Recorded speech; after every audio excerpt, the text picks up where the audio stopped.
ಇಷ್ಟು ದಿನ ರಾಜಕಾರಣದಲ್ಲಿ ಮಂಕಾಗಿದ್ದ ಬಿಎಸ್ವೈ ರಾಜ್ಯಾಧ್ಯಕ್ಷ ಪಟ್ಟ ಸಿಗುತ್ತಿದ್ದಂತೆ ತಮ್ಮ ದರ್ಪ ತೋರಿಸಲು ಶುರು ಮಾಡಿದ್ದಾರೆ. ಬರಾಧ್ಯಯನಕ್ಕೆ ಬೀದರ್ಗೆ ಬಂದಿದ್ದ ಬಿಎಸ್ವೈ ಐತಿಹಾಸಿಕ ದೇವಸ್ಥಾನಕ್ಕೆ ಭೇಟಿ ನೀಡಿದ್ರು. ಇದೇ ವೇಳೆ ದೇವಸ್ಥಾನದ ಒಳಕ್ಕೆ ಹೋಗುವಾಗ ಜಿಲ್ಲೆಯ ಕಾರ್ಯಕರ್ತರೊಬ್ಬರಿಂದ ಸಾಕ್ಸ್ ತೆಗೆಸಿಕೊಂಡು ಇವರೆಂಥ ನಾಯಕರು ಎನಿಸಿಕೊಂಡಿದ್ದಾರೆ.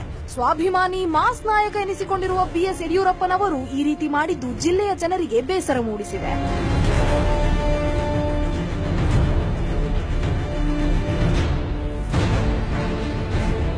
ಬೇರೆ ರಾಜ್ಯದಲ್ಲಿ ಕಾಣಿಸುತ್ತಿದ್ದ ಈ ರೀತಿಯ ಸಂಸ್ಕೃತಿ ನಮ್ಮಲ್ಲಿ ಕಾಣಿಸಿಕೊಂಡದ್ದು ಮಾತ್ರ ಶೋಚನೀಯ ಸಂಗತಿ. ಪೊಲೀಸ್ ಸಿಬ್ಬಂದಿಗಳಿಂದ ಅಧಿಕಾರಿಗಳಿಂದ ಚಪ್ಪಲಿ ತೆಗೆಸಿಕೊಳ್ಳುವುದನ್ನು ನೋಡಿದ್ದೆವು. ಆದರೆ ಮಾಜಿ ಮುಖ್ಯಮಂತ್ರಿಗಳು ಈ ರೀತಿ ಮಾಡಿದ್ದು ಟೀಕೆಗೆ ಗುರಿಯಾಗಿದೆ. ರಾಜಕೀಯ ಅಖಾಡಕ್ಕೆ ಎಂಟ್ರಿ ಕೊಟ್ಟು ಕೆಲ ದಿನಗಳು ಆಗಿಲ್ಲ, ಆಗ್ಲೇ ಜನರ ಕೆಂಗಣ್ಣಿಗೆ ಗುರಿಯಾಗಿದ್ದಾರೆ ಯಡಿಯೂರಪ್ಪ. ಬೇರೆಯವರ ರಾಜಕೀಯ ಜೀವನದ ಕುರಿತು ಇಷ್ಟುದ್ದ ಭಾಷಣ ಬಿಗಿಯುವ ನೀವೇ ಈ ರೀತಿ ಕೆಲಸ ಮಾಡಿದ್ರೆ ಹೇಗೆ ಸ್ವಾಮಿ?